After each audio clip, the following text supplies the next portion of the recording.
आज हमारा पलवल का हेयरिंग सेशन था, रूटीन हेयरिंग सेशन जो हम पूरे हरियाणा में करते हैं। और आज पलवल में हमने 14 केसेस की सुनवाई की है। 3-4 केसेस और ऑन द स्पॉट आए हैं जिनकी हमने डेट्स दी हैं। और उन 14 केसेस में से ज़्यादातर ड्यूरी, extra marital affair, live in cases और प्रॉपर्टी के वजह से छेड़छाड़ के आरोप और ये थे जिनको हमने कोर्ट में भेज दिया है। जो कोर्ट में चल रहे हैं उनको कोर्ट में आगे कार्रवाई के लिए बोला है। और मुझे ऐसा लगता है कि ये बहुत रेगुलर हो गई है बात, बड़ी कॉमन सी आजकल हम देख रहे हैं हो गई है कि अगर पति पत्नी की लड़ाई है तो ड्यूरी का केस डाल दो, जिसमें हम देख रहे हैं कि ज़्यादातर 1 साल, 1.5 साल, 2 साल की लड़की, शादीशुदा लड़की का सेपरेशन हो रहा है, या बेटी हो गई तो सेपरेशन, जो बहुत शर्मनाक है। और महिला आयोग प्रयास करता है कि उनको काउंसिल करके, जो पहले पुलिस की 3 काउंसलिंग होती हैं, बावजूद उसके हम 1-2 काउंसलिंग्स दें ताकि उनके घर बस जाएं। परंतु लेटेस्ट स्टेज अगर नहीं होता तो म्यूचुअल सेपरेशन का कोशिश करते हैं ताकि लड़की पर बर्डन ना पड़े। और क्या संदेश देना चाहोगे आप? मेरी एक ही अपील रहेगी सभी बेटियों को, मेरा एक ही संदेश रहेगा उनको कि पारिवारिक परंपराओं को समझें। हमारा इतिहास गवाह है कि जो प्राचीन परंपराएं रही हैं किसी भी धर्म की, किसी भी जाति की, किसी भी वर्ण की, वो बहुत सक्सेसफुल रही। जॉइंट फैमिलीज़ में बच्चे हमेशा अच्छे पले, अच्छे संस्कारों में रहे, इसका हमारी जनरेशन्स गवाह है।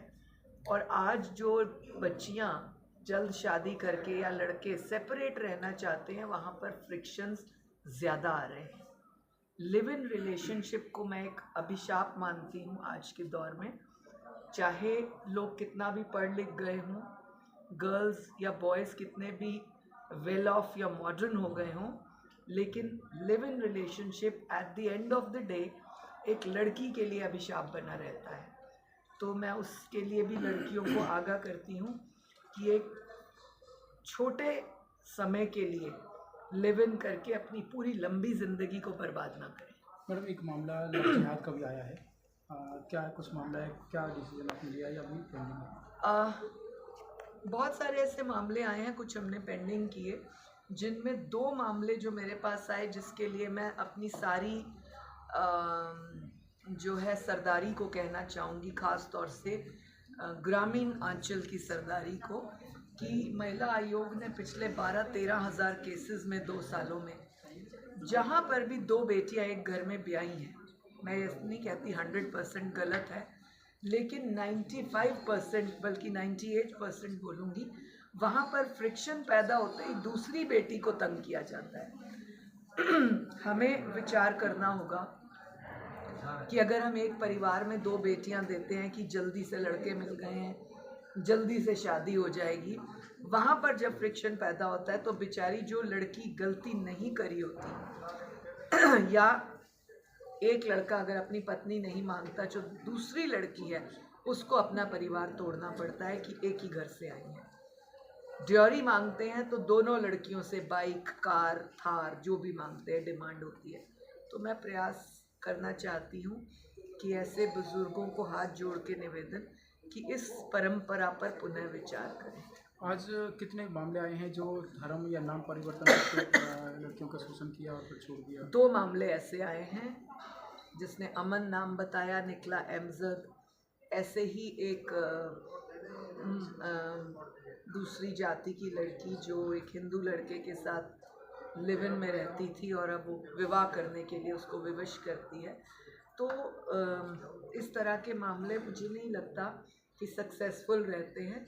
और जहाँ पर भी धर्म की आड़ में नाम बदल कर रिश्ते किए जाते हैं, वो हम समझते हैं कि वो एक क्राइम है, अपराध है, जिसकी सज़ा जो धाराएं बनती हैं उनको मिलनी चाहिए। हाँ, तो इस मामले में अभी कोई FIR दर्ज करने का आदेश दिया आपने? हमने जो डीप इंक्वायरी है उसके लिए बोला, और जो हमें पता लग गया उसके खिलाफ FIR दर्ज करने के लिए बोला है। मुख्य रूप से जो आज मेरा पलवल का दौरे का मुख्य आकर्षण बिंदु रहा है वो है अंबेडकर कॉलेज के प्रिंसिपल के ऊपर छापा मारना। मैंने पहला दिल्ली से आते हुए सबसे पहले अम्बेडकर कॉलेज विज़िट किया रैंडम, जहाँ पे मुझे अभी भी दिया हुआ प्रिंसिपल नहीं पाया गया। संजय कुमार शर्मा प्रिंसिपल 30 तारीख को अपॉइंट हुए हैं, पर आते ही जो है उनके तेवर बदल गए कि मुझे 200 किलोमीटर दूर भेजा गया है, मैं तो सरकार को तंग करूँगा। तो मैंने तुरंत प्रभाव से बात की है ACS विनीत गर्ग से कि इस केस को दोबारा से देखें। ऑलरेडी हम पहले वाले मिस्टर शर्मा से परेशान थे, बाबूलाल शर्मा, जिनके खिलाफ केस दर्ज है, उनसे परेशान थे। और कॉलेज की पढ़ाई भी हर्ज होती है बच्चों की, और टीचर्स भी हरास होते हैं। एक और व्यक्ति जो उसी कॉलेज का प्रोफेसर है, मिस्टर दिलबाग, वो हर रोज़ RTIs डालता है SC के कोटा में कि SC को ऐसे कहा गया, और वो फेक RTIs करता है, फेक कंप्लेंट्स करता है। और एक जो उसने शातिरदारी करी हुई है, जिसको मैं एजुकेशन मिनिस्टर को लिख के कल भेजूंगी, कि अपने ही डिपार्टमेंट की RTI डालता है। वो खुद ज्योग्राफी का प्रोफेसर है, प्रिंसिपल को RTI डालता है कि मुझे ज्योग्राफी का फलाना जो है काम बताओ क्या हुआ, और कई कई पॉइंट्स करता है। ये मेरे पास RTI की लेटेस्ट कॉपी भी है। और प्रिंसिपल से अपने डिपार्टमेंट के खिलाफ RTI डालता है, और वो खुद RTI इंचार्ज है आंसर देने का। तो ये एक फेक काम वो कर रहा है, उसके खिलाफ कार्रवाई की जाए। मैंने SC चेयरपर्सन डॉक्टर राजेंद्रा से भी बात की अभी, और मैंने उनको कहा इस व्यक्ति के खिलाफ हमने पहले भी शिकायत भेजी थी, जो फेक RTIs डालता है और SC का जो है इल्ज़ाम लगाता है सब पर, तो उसके खिलाफ डिपार्टमेंटल कार्रवाई की जाए। अच्छा, जो पूर्व प्रिंसिपल हैं बाबूलाल शर्मा, उनको यहाँ से हटा दिया गया है, उनकी जगह संजय कुमार शर्मा को लाया गया है, जो खुद यहाँ ज्वाइन नहीं करना चाहते इंटरेस्ट से। ऐसे तो हमारे बच्चों का फ्यूचर ख़राब होगा। और हैरान कर देने वाली बात और अफसोस की बात मुझे ये लगती है, वो खुद जो है एडमिनिस्ट्रेटिव उस पर आए हुए हैं।